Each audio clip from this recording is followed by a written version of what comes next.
And let's talk, though, to Dr. Julian Richards, security and intelligence expert at the University of Buckingham. Julian, very good morning to you. Good morning. This is a bit of a shocking plot, it seems, that they've uncovered in Austria. Taylor Swift has been forced to cancel 3 of her stadium concerts. I mean, she's been on tour for a long time. She's coming to the end of that tour. It's a shame that she's had to do it, but obviously they felt that the plotters were significant enough to have to take that kind of action. Yes, they last year there was a particularly nasty Islamic State-inspired terrorist attack in Vienna, in which it was a shooting attack in which 4 people were killed and a number injured. It was the first time, really, that Austria has been hit by such an Islamist attack. So this time they wanted to, they're obviously being very nervous and very cautious, and they felt that this was the best course of action to take. Right. So was this a recommendation, as far as you're aware, from the police then? Because it says a major police operation took place in Turnitz, south of Vienna, on Wednesday. Residents were evacuated, roads were closed, and a 19-year-old man who is said to have pledged allegiance to Islamic State was arrested at his parents' house. Yes, I suspect there was... there obviously was credible intelligence of an individual or possibly a group of individuals planning something quite serious. Yeah. So the police would have assessed that. They would have been nervous that they hadn't caught all the elements of that particular group. That individual may well have been connected to others.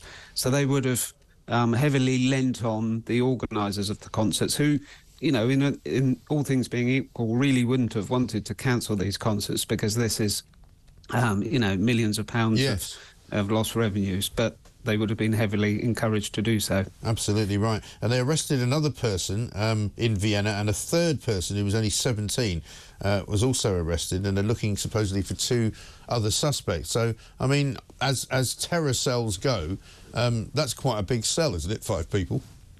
It is, and it could turn out to be a very significant operation in the Austrian context. They could have discovered and wound up a significantly dangerous cell.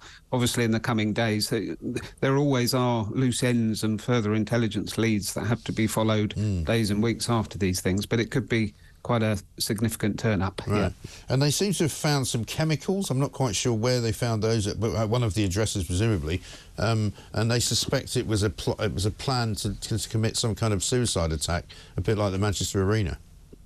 Yes, indeed. We don't know what these chemicals are, but they're probably precursor chemicals to help with the construction of a improvised explosive device, which is exactly what was used in the Manchester Arena bombing. Right. And they will have had that instant very, very much in their minds. You know, this is a soft target, lots of liberated young girls, not necessarily the levels of security that you might have at military installations. Yes. So, yeah, the Manchester Arena attack will have really resonated with what appeared to be possibly happening here. I mean, I suppose you don't want to tempt fate, but I mean, it's been relatively quiet on the terrorism front in Western Europe in recent months, and even I'm thinking back to last year, really. I mean, is that anything to be encouraged by, or is it just happens to be, you know, we've probably got some much better intelligence and many plots are being solved?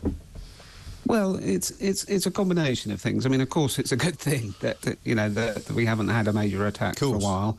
But what this does do is remind us that groups like Islamic State are still out there.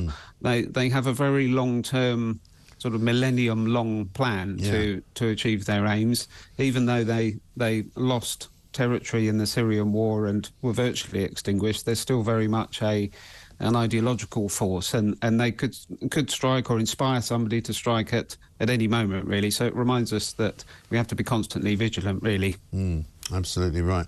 Dr. Julian Richards, thank you very much indeed. He's security and intelligence expert at the University of Buckingham, on the news that Taylor Swift has had to cancel 3 concerts. And we know that each of these concerts, because they're so big stadium concerts, make millions and millions of pounds. They've had to refund all the tickets, and it must have been a decision that wasn't easy to make.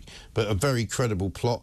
5 people, possibly more, being sought. Well, sorry, 3 have been arrested. They're seeking 2 more people at the minimum, possibly 3. And the belief is that there was a terror plot to blow up Taylor Swift's concert, which would have been just ghastly and awful and dreadful, and would bring back all those memories of the Manchester Arena bombing as well. So, you know, let's not face it, you know, the conversations we're having in this country about two-tier policing, about communities which perhaps are not as lawful as they should be, you know, it all feeds into the same debate, doesn't it?